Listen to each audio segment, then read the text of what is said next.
I was wondering about, I have a question about Shiva and Shakti.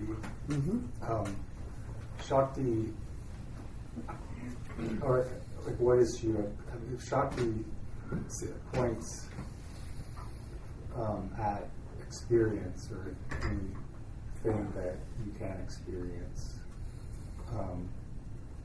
as I understood it, and then Shiva seems more like a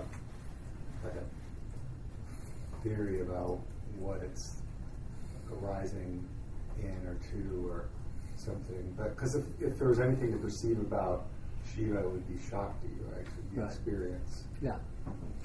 Well, you could say anything that appears as an object of experience, anything that is experienceable would be categorized as Shakti. Shiva is the principle of experiencing itself.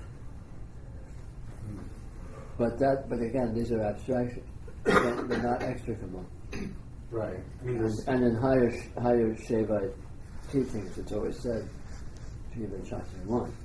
Right, because you always talk about how there's no reason to posit an object or an experience, or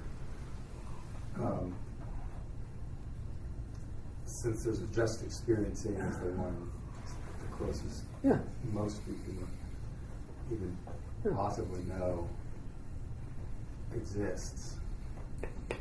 Well, from a yogic point of view, it kind of lines up with what we were talking about earlier. We were talking about Nirvikalpa Samadhi and Savikalpa Samadhi. And,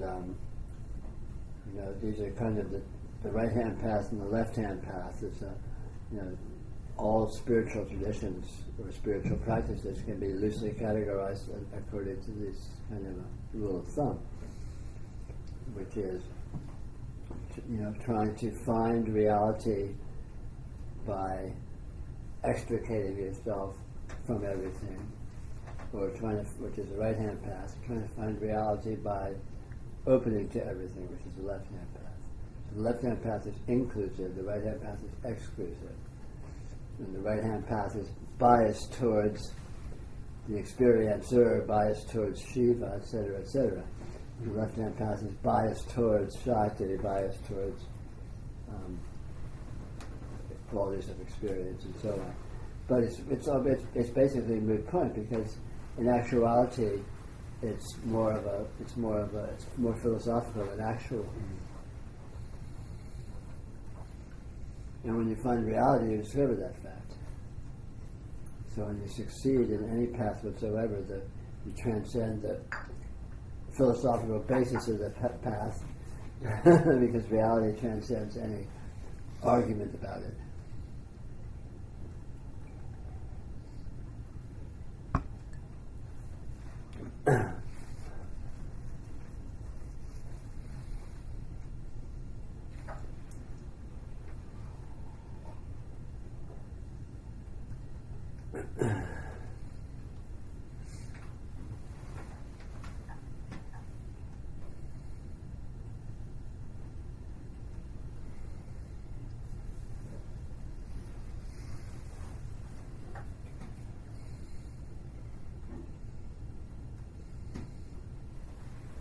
I've always been biased towards advocating the left-hand path, but I'm a hedonist by nature, so it's natural that would be my tendency.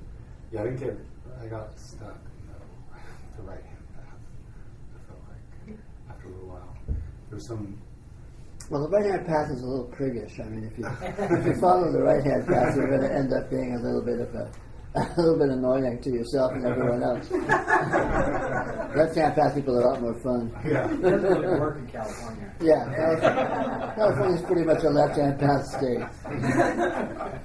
Like there's red states and blue states. There's the left coast. There you go. Well, let's say if you could do right-hand path in California, you really are right-hand.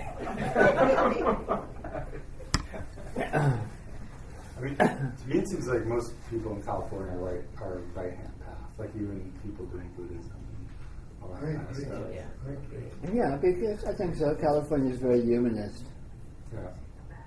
And sort of about including the whole person and all this stuff. for pure right-hand path, you have to be pretty much of an ascetic asshole.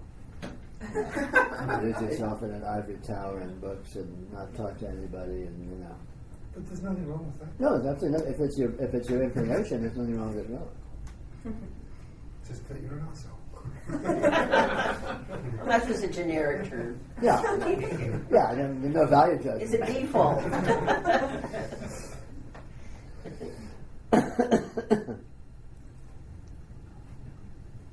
Perspective. And again, all of this is more theoretical than actual, because again, experience is experience, and you can't actually exclude, or for that matter, include anything. Yeah. There's nothing to include or exclude. It's a package deal. I was listening to a little thing online today by my friend's Buddhist teacher, who was saying,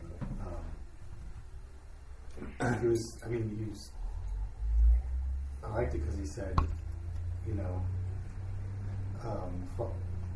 this path is partly about realizing no self, transcending being a person, but also it's about, in the context of being a person, being a better person and helping the world be better. The second part just seemed like extra. Like if you're not a person, then what's the point of being a better person? And you emphasize more the first part, and well, the second part seems to be, to me, a little bit pretentious, and I mean not in the sense that I'm poo-pooing it, in the sense that it's literally it's pretending. yeah, The world pretty much is taking care of itself, and what you do with it, trying to improve the world is fine, but that doesn't mean you're going to improve the world. Exactly. But service isn't necessarily to improve the world. That's true, absolutely. Still But pretty service isn't even necessarily service. Again, thinking of service as being service is pretentious. But service tends to epitomise the right-hand path. Would you call it that? It's more a matter of spin doctoring. Yeah. To my prejudices, it has. Yeah. Buddhism, modern Buddhism, in the West anyway, I don't know what it's like indigenously in other cultures, is a very strange critter, because the core principle of Buddhism is anatta. yeah, No dharmas have self-nature. Period. So who's having compassion for who? yeah, Who are all these sentient beings that are being saved? It's a contradiction in terms. It's like, hey, how is this supposed to make any kind of sense? yeah. Yeah, I hear you. There's a great little story. Layman Pang was a layman, and he traveled around with his daughter. And Layman Pang, they would sell baskets. That's how they made their living. So they'd wander around and selling the baskets. So they were crossing the bridge one time, and towards the end, Layman Pang trips and falls, and he's got all these baskets on a stick, and tumbles, and baskets go everywhere. And his daughter, seeing this, throws herself down, next to him. He says, "What are you doing?" She says, "I'm helping."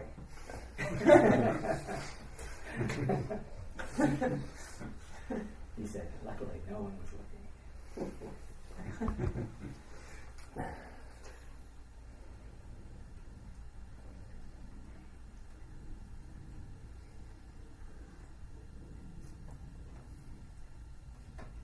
There's actually a lot that feels a lot less contrived if you go back into the Chan.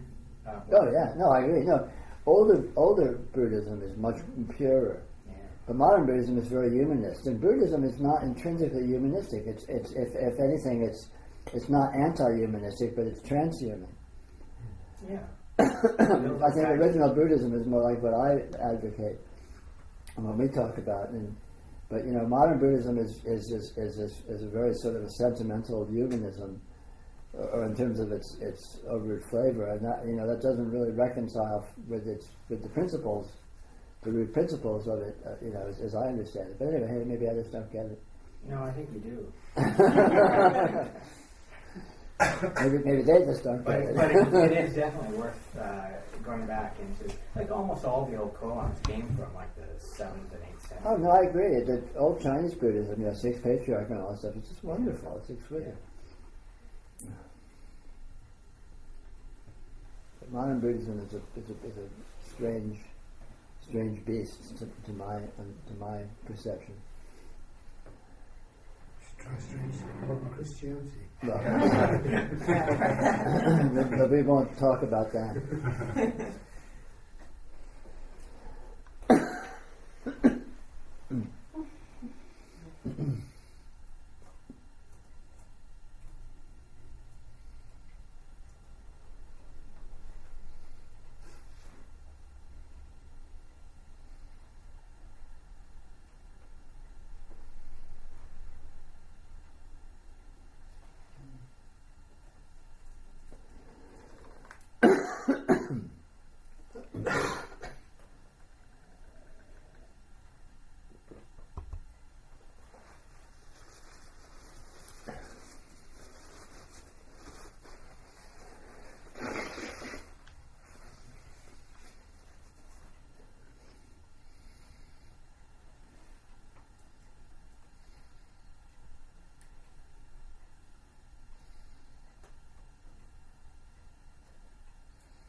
There are moments where I kind of realize that re-realize that I have absolutely no control of what's going on. Sure. With me or any circumstances that are arising or have arisen, or what I am, if that's anything, and it's pretty awesome. Yeah, that's good seeing. It begins as sort of frightening, but ends as okay, peaceful. Yeah, that's good seeing. It may seem frightening by contrast to the fantasy that we do have some control. Yeah. But in actuality, it's quite comfortable because it's what's always been the case. Mm-hmm. And so things are just as comfortable as they ever were. Yeah. Pretending you have control doesn't actually do anything. It's like a kiddie's car seat, where they're sitting there in the car going like this, and honking the horn, and the wheel's not hooked up to anything.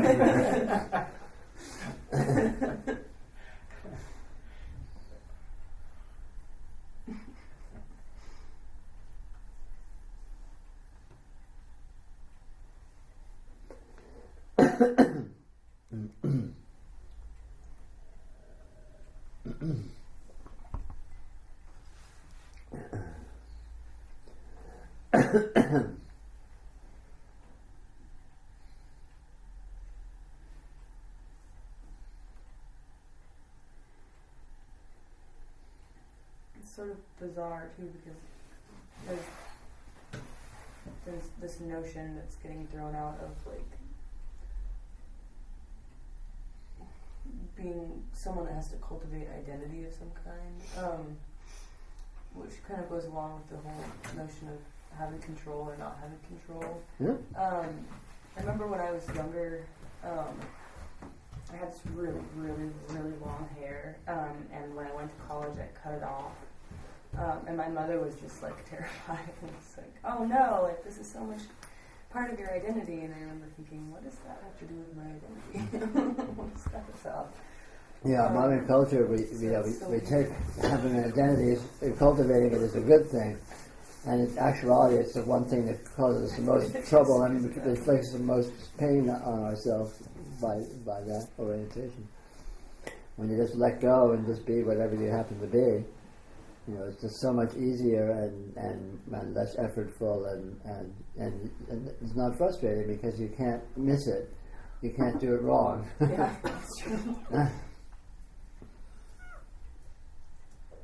there are even these millions identities, if identity is even a thing, there are millions that one could potentially have Of course. or not have at Sure. any given moment, so it almost becomes like a fun game. Totally. I mean, that you can, identities are, by and large are just roles, Yeah. and you can find yourself engaging or arguably being engaging in any role whatsoever. You can do anything you can do, and that's you. So it's not like you have to be this or that. Yeah, it's pretty comfortable. It's just so much easier just to let go of all that, just to let be what it is, and then if anyone else wants to worry about who you are, that's their problem. Go ahead. And good luck with that. I'll just go for it. Or they can.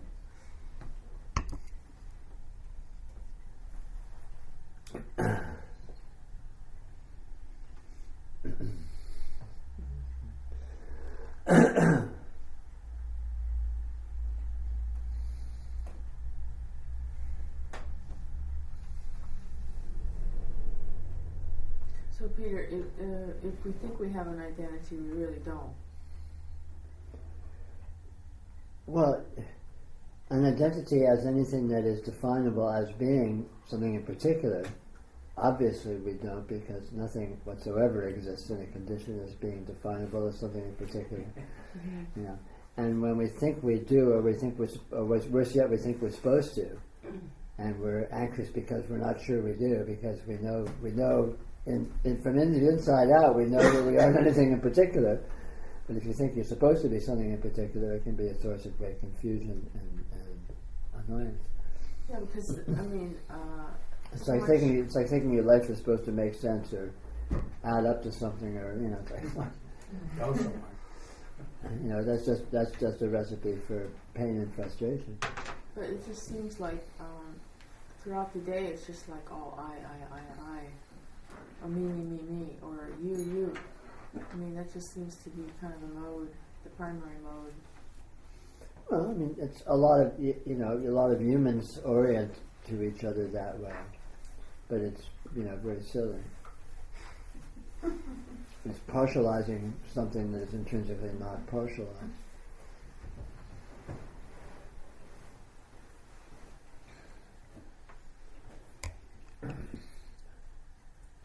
Looking at people from the outside, at other people, you can see both their true nature and their personality. Sure. And like everything else, it's impossible to tell people about this, but it's pretty obvious, and I think it's obvious to everybody. I think so. I mean, this is Except to the person themselves. this is the basic conundrum of experience, because everything is specifically what it is, which is quite clearly distinguishable from everything else, and yet, even as a thing is specifically what it is also more than that. And that the way that works and what that is completely undescribable and weird. And people are like that. You can look at people and you can say, it's so obvious, people are so different from each other, and you can really see sort of who they are and their flavor and all of that. But at the same time, of course, they're not limited to that, and that isn't even limited to that. That's just a sort of a focal point of infinity or something. I mean, it's beyond discussion. It's beyond thinking. And on another level, we're all exactly the same. Absolutely, because everything goes to infinity. I mean, but again, not just sentient beings or beings. Everything, all objects, all phenomena whatsoever, that exact same condition applies. And it's very strange. It's daunting to try and wrap your head around, because this absolute specificity and absolute indeterminacy are one and the same, and that's dizzying. And yet it's the case. And I mean, that principle is really the key to noticing. That principle is the key. Coming to see that principle is the key to understanding, to getting over misunderstanding experience. When you see that all of the specificity is actually in total infinity, without not being the specificity. Perfect specificity. Yeah, total, absolute specificity. It with inconceivable detail, and yet that very specificity is absolute indeterminate infinity.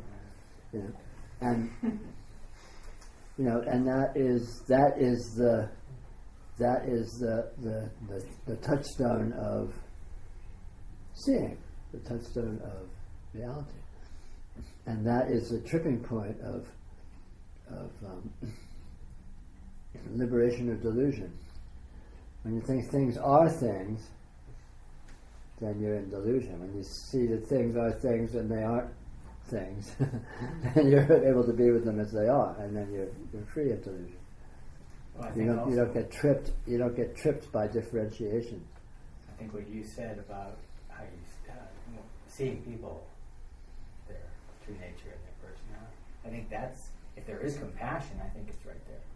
That is the nature of it. Because no one has to be, there's nothing to do, that you don't have to change anything. But yet you can, anything that interacts or happens, is, well, you can say loving. Yeah, but see, that makes sense of compassion etymologically. Compassion comes from passion, which means feeling, and come, which means with. So compassion actually means feeling with. So it means really experiencing something. Having complete naked full experience of something, and that is compassion, which is also what love is. So love is the fact that reality is completely with itself. Reality does not hold itself back from itself. Reality completely is open to itself. And of course, in any and all of its aspects, to the extent that's relevant, whatever. But that's very far removed from these kind of sentimentalized, humanized notions of interpersonal stuff and all this. Well, their thoughts. Yeah, misunderstandings. And again, with everything, you have to see what it actually is, and then it becomes very simple. As long as you're approaching it in terms of what you think it is, you're pretty much up the creek.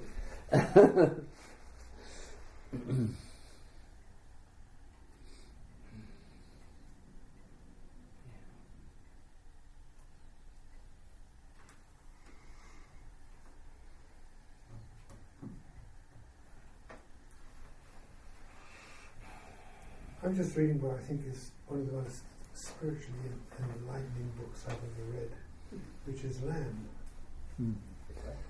It's called Lamb by Christopher Moore. And it's he goes into all this in absolutely with a remarkable clarity. I don't know quite where he's coming from, but he seems to get it all right. No, he's got hidden depths for sure.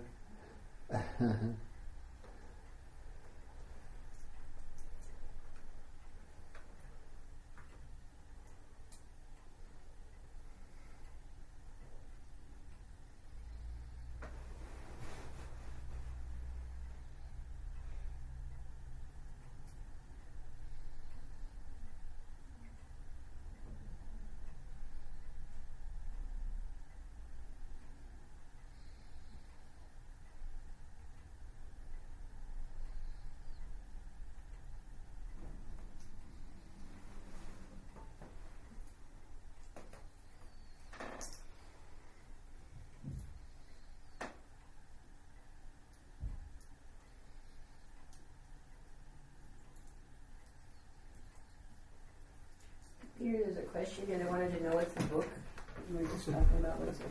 John was talking. It's a book called Lamb by a man named Christopher Moore. Lamb, L-A-M-B. Lamb. Oh, the- At a Yeah, I bookstore guess we near talked you. about that. Available for your Kindle. I have no doubt. It's an alternative story of Jesus. And his best friend Biff. And his best friend, told from Biff's point of view. Sounds great.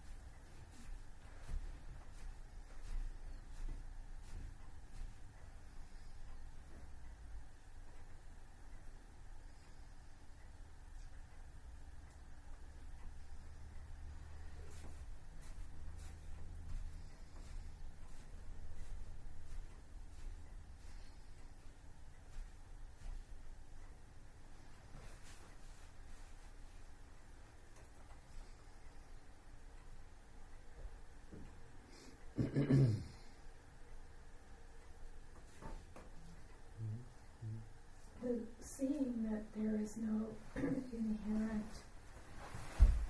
substance or structure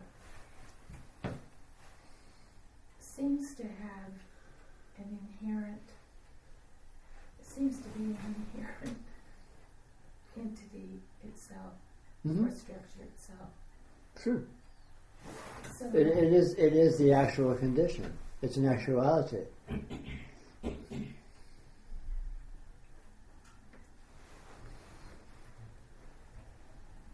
the only actuality. Yeah. And it's the actuality that includes and appears as all the apparent structure we see in our experience that is actually more than that if you look closely. And when you see that, you see this more, which is that which transcends, what we call the infinite aspect of it, or that which transcends a simple and mechanistic and complete structurality. And what we were talking about earlier just now was about how absolute specificity and absolute indeterminacy are one and the same thing. And seeing that experientially is discovery.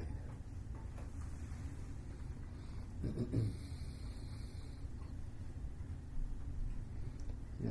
Not surprisingly, this is a basic principle of physics too, quantum physics. When you start getting in the level of quantum phenomena, everything that presents itself as a specific presents itself simultaneously in a context of indeterminacy. Literal, physical, measurable indeterminacy in terms of space-time. This is a very fundamental principle, but it's also directly experienceable in our experience.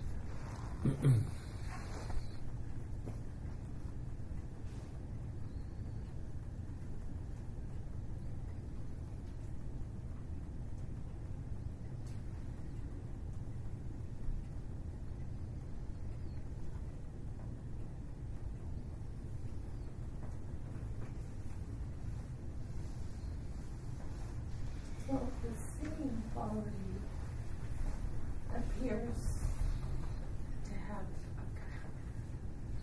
kind of substance almost, or depth, or Certainly. It is the actual substance. It is the actual depth. But it has those things in the way that it does. In other words, it is what it is. It doesn't correspond to any quality that you try and impose on it or imagine that it should. So, but absolutely, and it's not. In other words, it's not nothing. It's very much something. It's very much itself. It's very actual, and it's not nebulous, even though indeterminacy is one of its prime characteristics, or what you might call infinity is one of its prime characteristics. It's an actual infinity. It's a specific infinity. It's a real infinity that is present, that has substance. It's not a vagueness.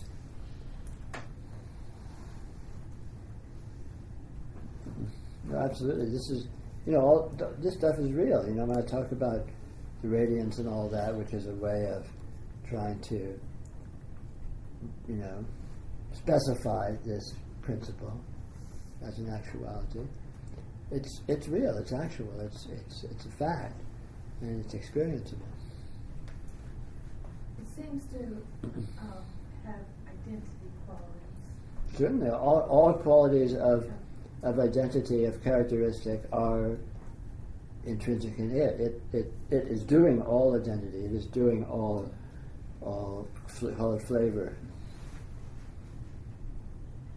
So absolutely, sure. All of that. It's any characteristics that is virtual, that is apparent, is a characteristic of it, because there's nothing but it. So it's doing everything. All meaningfulness, all characteristics, all personality, all flavors, however you want to try and characterize these things.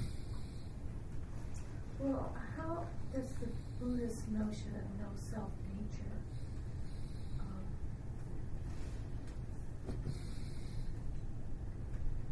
rest with that? No self-nature is a countering of the absolute specificity. In other words, you can't specify something because even though things present in terms of specificity, the specificity actually can't be found. When you look for the specificity, you find that what you find there actually transcends the apparent specificity that is being presented.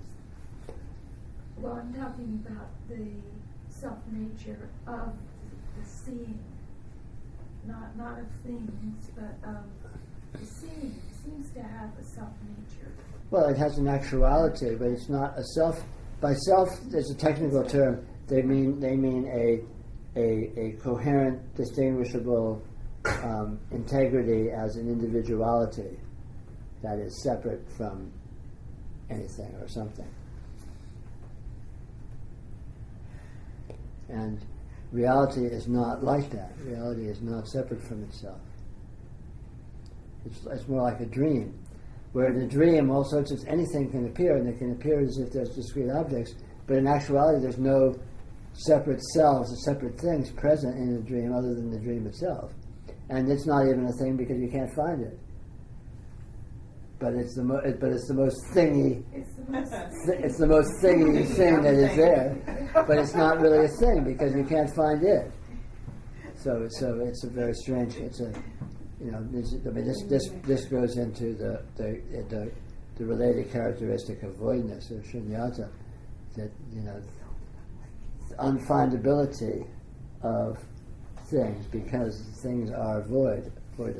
They're void of self-nature, but then the voidness is also held to be as kind of a twin principle with the anatta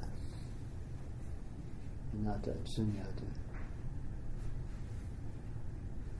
But all of this is a sort of a complex and heavy-handed way of indicating this intrinsic open-endedness of what this is, the intrinsic transcendental nature of what this is, which is an actuality and does not need to conform to these Eastern philosophies or what have you, although they may be, semi-artful ways of trying to refer to it and indicate it. But it is itself, and you don't need to go to the philosophies to you don't need to get to it through the philosophies. It's right here, so just look and see, and you can do your own philosophy.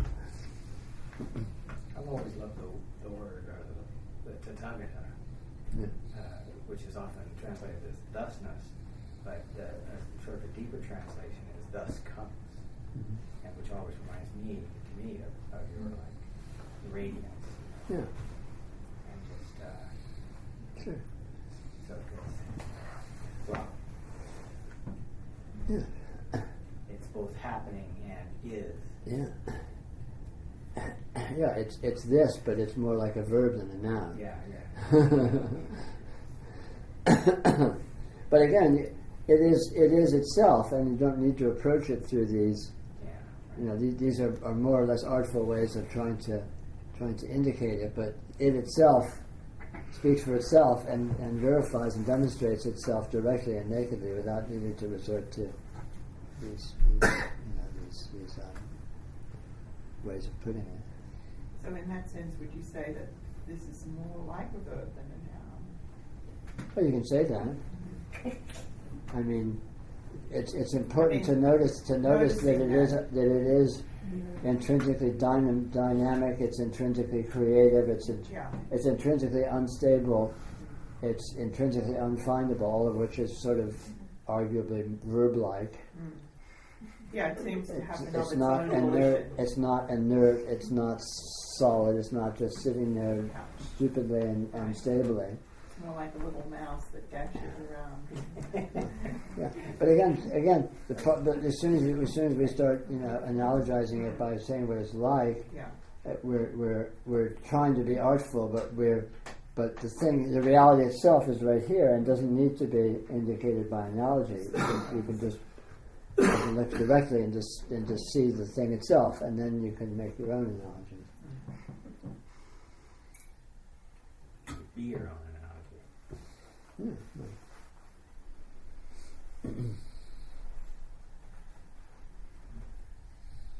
The difference between yoga and philosophy.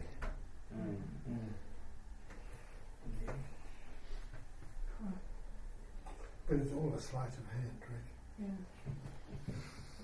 It's very interesting.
started. From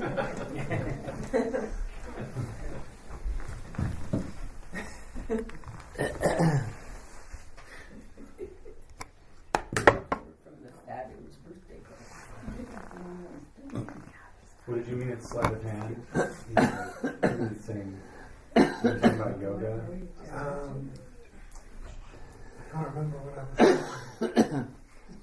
Well, I can talk about that. All right.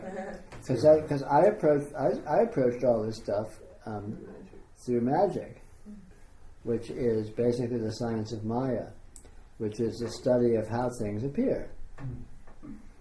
You know, which is which is fundamentally the study of what experience is, but why things appear the ways that they do. Also, the indeterminacy, the way things can seem to be this or seem to be that. Also inclusive of spin doctoring, well, if you think of something as being one way or think of it as being another way, it can seem to be very different.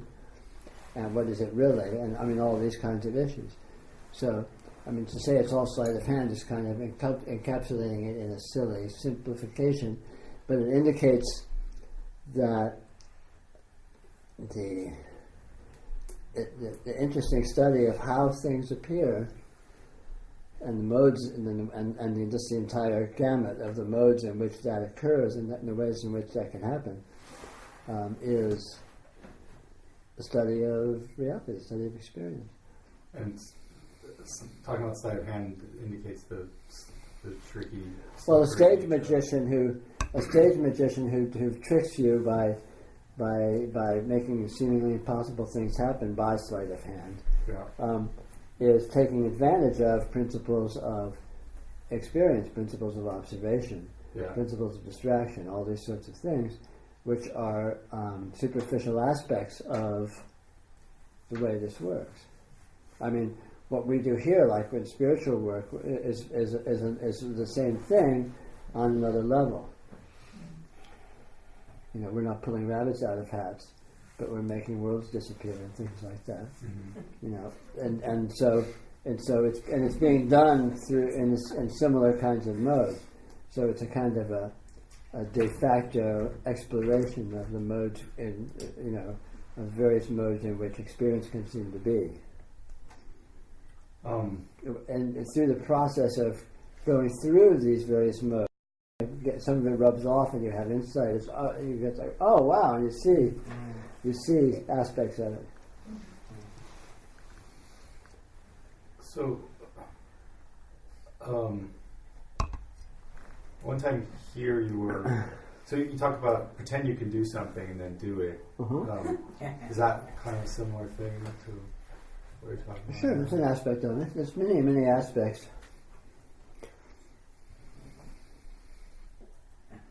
In magic, they're generically called formulae, magical formulae, like a principle of, it's like an equation or a way of you approach it. You know, if you do it in this way, it's something you can make such and such work through this mode. Yeah. So is magic the metaphor for the way you're teaching, or magic is a metaphor for the way reality presents itself? Well, magic is a paradigm looking at reality. Yeah. And reality itself transcends magic. Mm-hmm. Just like Buddhism is a paradigm for looking at reality, or modern psychology is a paradigm for looking at reality, or what have you. Yeah.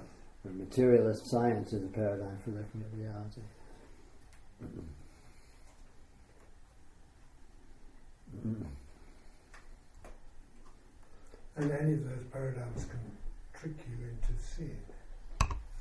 Yeah, they can be vehicles. But it's reality itself that is what you see, and the paradigms at best indicate the reality, and at worst obscure it by being too heavy-handed, and you start orienting to the indicators instead of the indicated. Yeah. And that can apply within any paradigm, of course. Any one of these modes can be a vehicle for discovering reality, or any one of these modes can be a vehicle for confusing yourself hopelessly about reality. Yeah. And most of us are expert at the latter. A lifetime perfecting it. Yeah.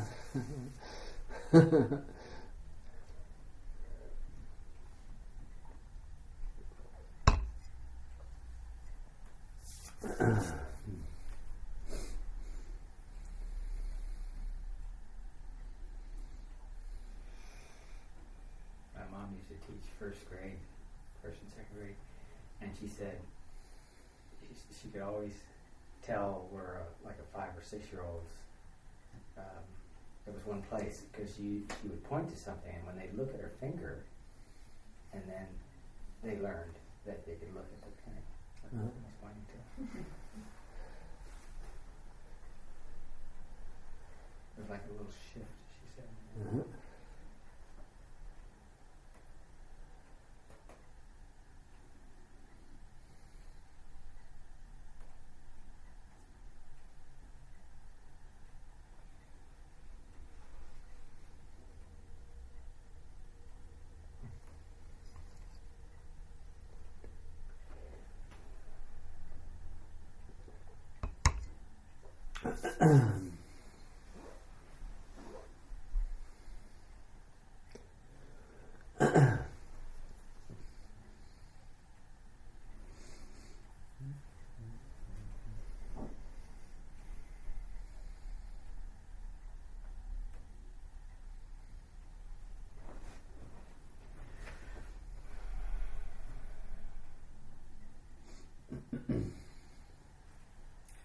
Well, it seems like it's, in a way, it's a divine paradigm, and then it's sort of like resting in the, the lower part of the seesaw. There's some sort of aspect, the practice of holding that experience without going in either one direction or another. Mm-hmm.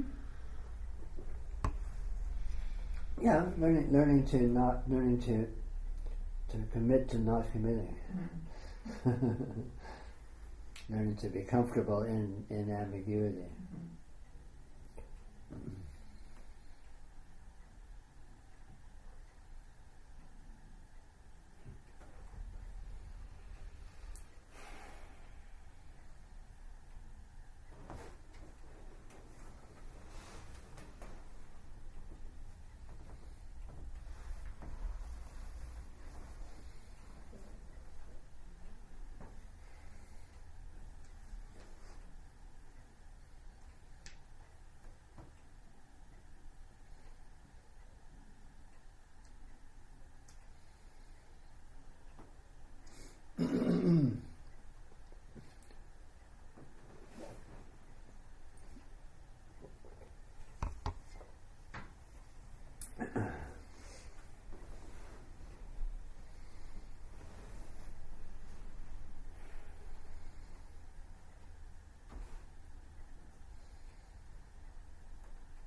seems like, noticing in sarvakalpa samadhi is harder.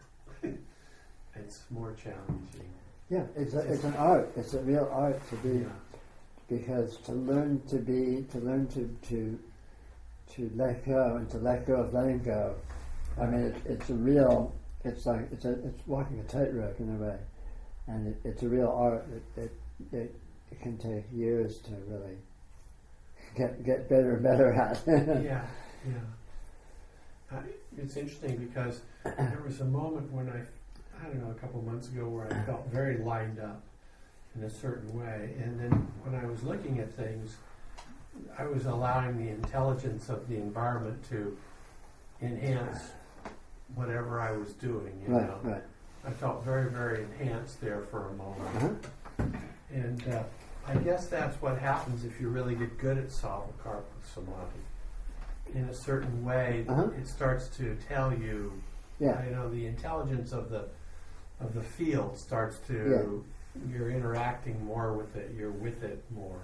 Yeah, and it can be deceptive, because as you're developing that mode of being with reality, it can seem like you keep falling off it and get into it, but actually what happens is you get to it in a certain way, and then your sensitivity refines, and you sort of discover a new layer of subtle defining or subtle grasping, which of course makes you seem like you're not there anymore. You feel like you've fallen off it, Right. but actually you're with it. You've uncovered a more subtle challenge. Sort of layers of the onion of your own inherent. You sort of discover another layer of subtle grasping or subtle holding. Right. And then as you master that, it feels like you discover that ease again.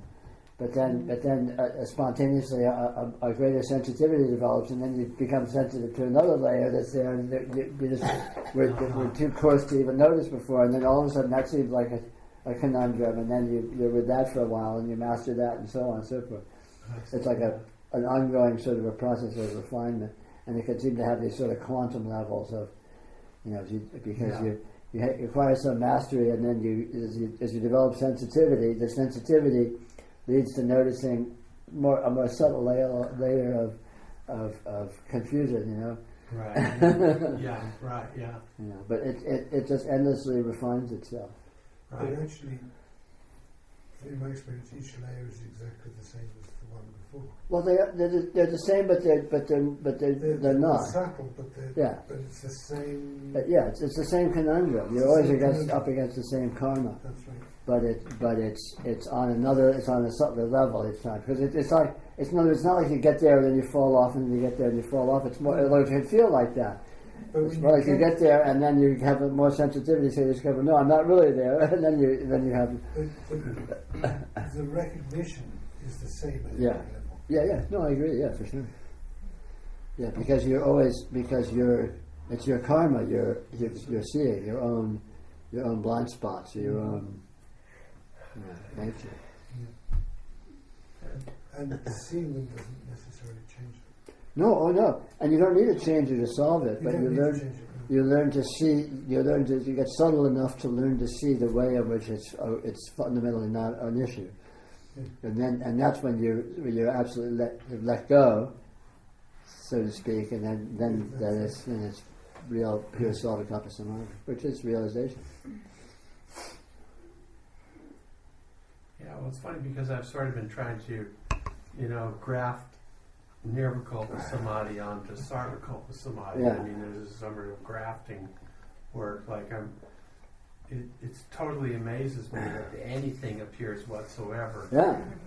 And then when I see that on just an energetic level, like, well, this energy here is God, and it's just it's like oil coming out of the ground. It's just like always here, and then I try to open it up on this, what I'm looking at, and then it's sort of like, well, this looks pretty stable, you know what I mean? Yeah. But I sort of forget that it's like appearing like right away, and I keep kind of reminding myself, but it's not exactly an idea that I'm after. No. It's seeing it It's very subtle. Yeah, it's subtle. Well, you're developing the sensitivity to see it more and more subtly, to see its because it's intrinsically paradoxical in its nature. It's everything and it's nothing, and that's to be able to be with that loosely and comfortably and easily. It develops a certain kind of a skill, let's say. Yeah, right. Or maybe a lack of skill. I don't know. Certain kind of a transcendental stupidity or something. Because, There you go. Yeah. Nirvikalpa samadhi is like, that's easy, that's fuzz, that's easy. But then this, sometimes it's fuzz and sometimes it's not. Yes, because they're actually the same. Yeah, right. Of course. Yeah, right. And you have to keep reminding yourself that this is actually that energy further articulated. Yeah, exactly. Apparently further out. Apparently, yeah, well put. Yeah. Yeah, right. It's very strange. It's very trippy. Because it's got to be just as fuzzy as the raw energy. Of course, it's the same. It is the one. It is the same. Because it is, yeah. It's I the just same. can do so many tricks, Yeah.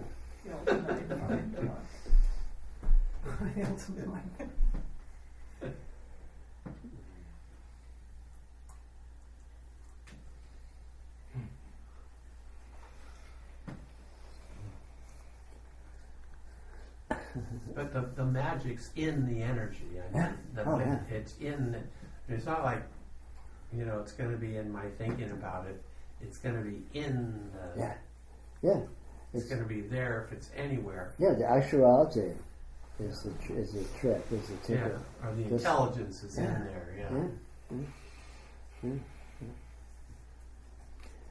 And so in a way, even though it's challenging, it's very easy because it does itself.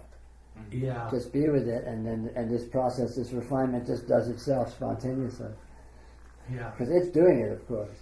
Yeah, I know. That's what I thought tonight. When I was in my room before I came here, I thought, well, I'm having these thoughts keep coming in. I'm looking at the energy generically, let's say, and then a daydream or a little dream comes in, and then I pull out of that and go back to it, and I'm like, if I only stay on this generic energy, I won't have that dreaming. But that dreaming just comes up itself. Yeah, and I'm not is that. saying it is. It's Yeah. the nature of this to do that. Yeah, right. I mean, It's like constant radiance. It's just unstoppable. Yeah. This fire hose of inconceivable expression. Yeah, right. That is nothing other than this. Yeah, It never departs from itself, whatever it looks like. Like I can't stop it. It's going to happen. And it looks like it's quitting time, so good night, online people.